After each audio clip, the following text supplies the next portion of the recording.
Video series lecture. इस video में हम पढ़ने वाले air prevention and control of pollution act 1981। तो एयर जो एक्ट है 1981, उसके अंदर हम प्रिवेंशन भी पढ़ेंगे एंड उसे कंट्रोल कैसे करना है वो भी पढ़ेंगे। तो चलिए इस वीडियो सीरीज को शुरुआत करते हैं। और एयर पोल्यूशन से रिलेटेड हम बहुत सारी चीज़ें इस हफ्ते भर में देखने वाले हैं। तो आने वाले जो भी वीडियोस रहेंगे वो एयर पोल्यूशन से रिलेटेड रहेंगे।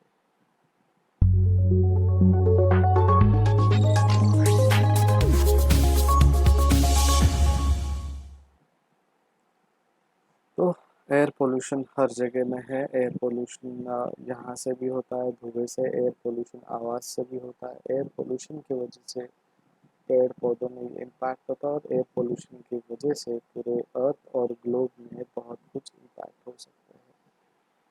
और एयर पोल्यूशन से डस्ट एलर्जीज एंड बहुत सारे एलर्जीज हो सकते हैं। तो 6 कॉमन पोल्यूटेंट है एयर के। एक तो ग्राउंड लेवल ओजोन, दूसरा लीड, तीसरा sulphur dioxide, then particular matter, nitrogen dioxide, carbon monoxide and अभी करंटली जो चल रहा है कोरोना कोविड-19 का pollutant. It is also an air pollution. कहा तो जाता है कि हवा से फैल रहा है, टच करने से फैल रहा है। सो मान के चलते हैं कि वो भी एक एयर पोल्यूटेंट ही है। तो air prevention and control of pollution act 1981 का हिस्ट्री ऐसा है। Decisions were taken at the United Nations conference on the human environment held in Stockholm in June 1972। ये स्टॉकहोम में कॉन्फ्रेंस हुआ था ह्यूमन एनवायरनमेंट से रिलेटेड, जहाँ पे इंडिया ने पार्टिसिपेट किया। और अप्रोप्रिएट स्टेप्स और प्रिजर्व करना है नेचर को और अर्थ को, ठीक है। और इस प्रिजर्वेशन में quality of air, control of pollution, इन सारी चीज़ों का बात हुआ था। तो इंडिया ने वहाँ पे पार्टिसिपेट किया, और उस वजह से air prevention and control of pollution act 1981 शुरू हुआ। अब इसमें क्या ऑब्जेक्ट थे, क्या स्कोप थे? An act to provide for the prevention, control and abatement of air pollution for the establishment with a view to carrying out the aforesaid purposes of boards, for conferring on and assigning to such boards powers and functions relating thereto, and for matter connected herewith। तो air polluted prevent करना है, control करना है, abate करना है, पूरा eradicate करना है, ठीक है।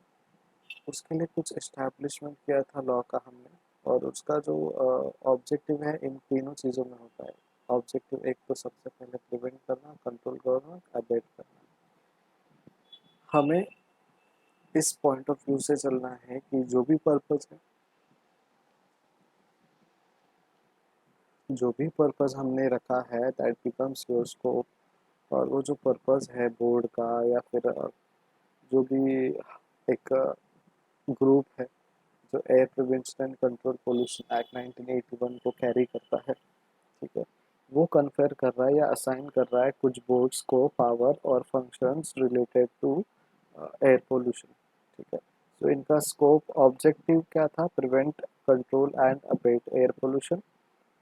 एंड ये स्कोप पूरे पूरे के पूरे पावर्स एंड फंक्शंस जो है उनका जो बोर्ड है उनको दिया गया है, जो भी रिलेटेड मैटर है prevention and control of air pollution से, तो वो अप्लीकेबल है। It extends to the whole of India. पूरे इंडिया में ये कवर करता है। ऐसा कोई जगह नहीं है जहाँ पे ये लॉ, ये एक्ट अप्लीकेबल नहीं है। It shall come into force on such date as the central government may by notification in the official gazette appoint। तो ये जब नोटिफिकेशन में आया तभी उन्होंने ये गजट में उसे एप्लीकेबल किया, एंड गवर्नमेंट के नोटिफिकेशन के बाद ये लॉ बना। एयर पोल्यूटेंट का डेफिनेशन है एनी सॉलिड, लिक्विड और gases substance including noise present in the atmosphere in such concentration as may be or tend to be injurious to human beings or other living creatures or plants or property or environment। ये है आपका air pollution. Section section 2 subsection A या फिर section 2 ए के अंदर air pollutant को हमने define किया। अब एयर पोल्यूशन जब डिफाइन करेंगे that means the presence in the atmosphere of any air, ठीक है, presence in the atmosphere of any air एकदम छोटा सा डेफिनेशन है, सेक्शन 2 बी में इन्होंने डिफाइन किया है। Board means the central board और स्टेट बोर्ड, ठीक है, जो भी ये एक्ट को फॉलो करेगा इम्प्लीमेंट करेगा, चाहे वो सेंट्रल लेवल के बोर्ड हो या फिर स्टेट लेवल के बोर्ड।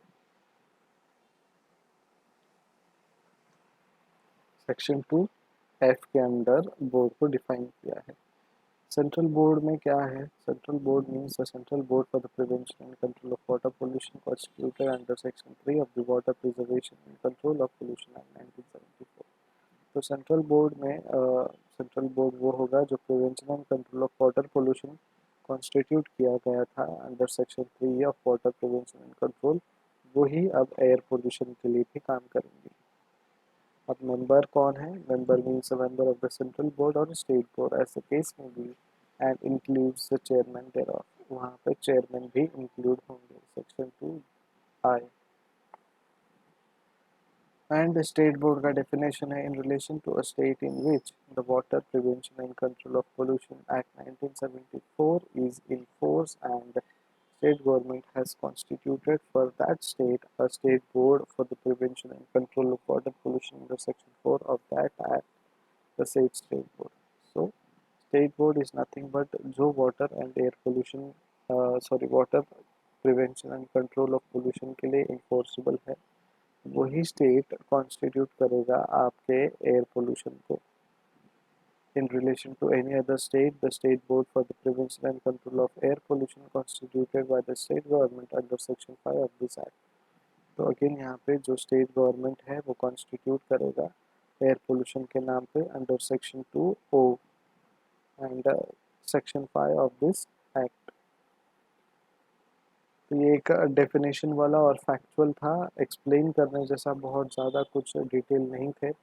जब अभी आपको सिर्फ इतना ही करना है कि ये डेफिनेशंस को याद रखना है, डेफिनेशंस को रट्टा मारना है, समझना है और एग्ज़ाम के लिए तैयार होना है। Thank you so much, keep watching and keep study, bye bye.